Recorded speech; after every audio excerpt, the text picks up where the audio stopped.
Why I believe the Bible is true. Alright, some people say that believing in the Bible is like believing in mythology. Some people say the Bible is only written by humans, therefore unreliable. Some say that the Bible is erroneous due to multiple handwritten copies. Now, is that true? Let's see. This is why I think the Bible is true. Number 1.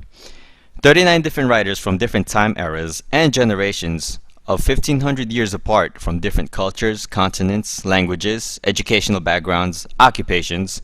They all wrote about their experiences and characteristics of God in a uniform manner. The texts of who God is and how God operates do not contradict, but can cross-reference from one writer to another. The picture of who God is do not contradict among the 39 writers. Okay, but then some would say, of course, it would be uniform. Some books were filtered off when translating King James.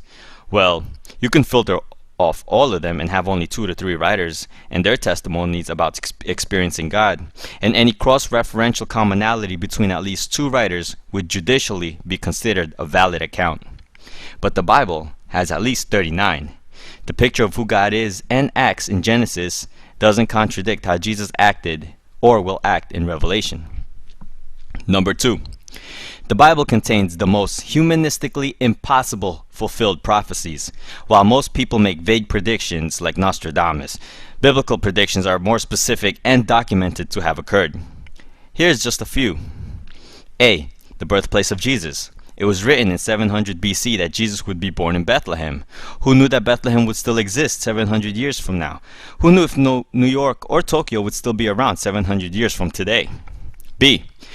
Jesus would come from Egypt as predicted in 700 BC by Hosea. C. In 500 BC, it was predicted that Jesus would be betrayed for 30 pieces of silver. D. In 1410 BC, it was predicted that Jesus' clothes would be gambled for. In around 700 BC, also by Isaiah, it was predicted that Jesus would be whipped and beaten. F. In around 1410, it was predicted that Jesus would be pierced through. G. Also in around 1410, through the Psalms, the Messiah would not have any broken bones. H. After death, he would be buried in a rich man's grave, also predicted in 700 BC. See, Jesus actually fulfilled more than 48 prophecies.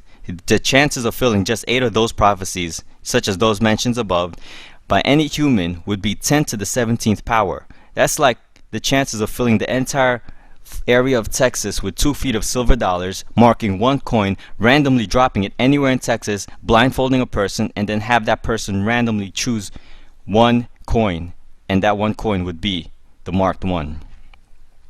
If Jesus was faking the prophecies, would he have the power to manipulate where he was born, events of his life, or where he would die? Okay, so what if those prophecies were just inserted in the Old Testament? Well, that's what many thought until the Dead Sea Scrolls were found. In the scrolls were the writings of the Old Testament, verifying today's versions are well preserved. How did they know they were not manipulated? Within those scrolls were coins, currency dating 100 years before Christ. No one had touched or manipulated those scrolls ever since. Why? Because if that had been the case, all the money from that civilization would have been confiscated. 3. The Gospels are accurate. How do we know the Gospels are accurate? A. At a time when followers of Christ were being killed, would the disciples decide one day to make up a figure and pretend Jesus fulfilled all those prophecies? Would people die for something they knew was a lie? B. At a time when followers of Christ were being killed, would people continue to mass-produce manuscripts about a resurrected Jesus, knowing that believing in such would cost them their lives? C. At the time, there were enough witnesses to see Jesus die, and also to Jesus resurrect. Thus, in the process and reproducing of manuscripts, if Jesus didn't resurrect, would not someone have edited it to show what actually happened? That Jesus really probably didn't resurrect? Same as 9/11. If someone wrote something wrong, it would easily be edited out before further production. But there are a lot of manuscripts. D. Even though a variety of people have recorded different aspects of an event, it doesn't nullify that the events didn't happen. Just because people have different accounts of what happened to them during 9/11 doesn't mean 9/11 didn't occur. Just because people have different accounts of what happened when Jesus lived, died, and resurrected doesn't mean they didn't occur. Remember, the commonality among multitudes of accounts verify that the details of a certain event is real. E. If the disciples made up the Gospels, they could have easily used more popular names such as Peter, Mary, or Andrew, but instead they chose a tax collector and a fisherman. F. While the manuscripts in our history books, such as the Gallic Wars, Pliny's Natural History, Plato, Tacitus's Annals, are all based on only 7 to 20 manuscripts, and the earliest we find are dated 1,000 years after the event's occurrence, the Bible's events are based on 50,000 plus manuscripts, and the earliest dating is only 50 years after the events of the Gospels. The book of John is found in Egypt. The earliest manuscript we have is 125 AD. Okay, number 4. The Bible contains scientifically advanced statements for its time. For example, A. In 700 BC, it was already written that the earth is round. By the way, in Hebrew, the word circle came from a word that means spherical. The word sphere didn't exist in 1612. B.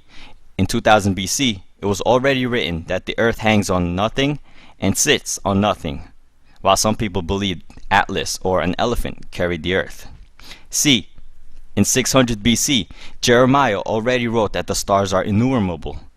Ancient scientists such as Hipparchus and Kepler thought that the stars could not be numbered. Not until a telescope was invented was the Bible proven correct. D. In 2000 BC, someone had already recorded there are underwater springs. How would anybody have known that? C. Around 935 BC, King Solomon recorded that the winds travel in circular motion. How would he have known that without meteorologists' analysis on TV? F. In around 1405, Joshua records destroying a thick wall through a scientific property called resonance. How did Joshua or the writer know that constant resonance, the same resonance that Paul Linings discovered in 1928 that collapses a bridge, would cause a thick city wall to come down? And not only that, how would Joshua or the writer know that sound oscillations are so powerful enough that it can cause massive destruction, just like subwoofers? So, do you really think humans back then made up these scientific facts? Then if you look at other books, let's say the Quran, it reveals some unscientific facts, such as in Surah 1886, it says that this person traveled far enough to where the sun goes and into the earth, and the sun goes into a muddy spring. That's not scientifically accurate. Number 5. Archaeology. Archaeological findings support that the biblical records are accurate. Many critics try to belittle the Bible by saying, "Oh, where's Babylon? Where's Nineveh? Where are those external writings about the all-famous King David? Or Jesus Christ? Or anybody ever said Jesus Christ is God outside of the Bible? If the Bible is so real, why don't extra biblical references exist?" Well, we have unearthed Babylon. We have unearthed Nineveh. In 1995, a stone with King David's inscription was discovered, and that even Time magazine wrote about it. In December 2005, a church was unearthed in Megiddo that had on it described a dedication which says, "Akeptis, the devout, dedicated the table of God, Jesus Christ, as a memorial," which you can find more information about on foxnews.com. And also, a famous archaeologist, Dr. Nelson Gluck, he said, "It may be stated categorically that no archaeological discovery has ever controverted a biblical reference. Scores of archaeological findings have made it which confirm in clear outline or in exact detail. Proper evaluation led to amazing discoveries." See, the Bible's accuracy is so well trusted by many archaeologists that it even has been used as a map to make many more discoveries. Okay, so in conclusion, what other book, religious book, mythology book, contains all these attributes? See, this is why the Bible is not just a book or collection of books. It was written and inspired by a higher being. Like all things, there is a purpose. While all religions tell you to earn your righteousness with a checklist of do's and don'ts, the Bible teaches that you can never complete the checklist to solve your problem of sin. Thus, a Savior had to come down to save us. The Old Testament testifies of man's wickedness. The New Testament testifies of a risen Savior and a forgiving God. Thank you.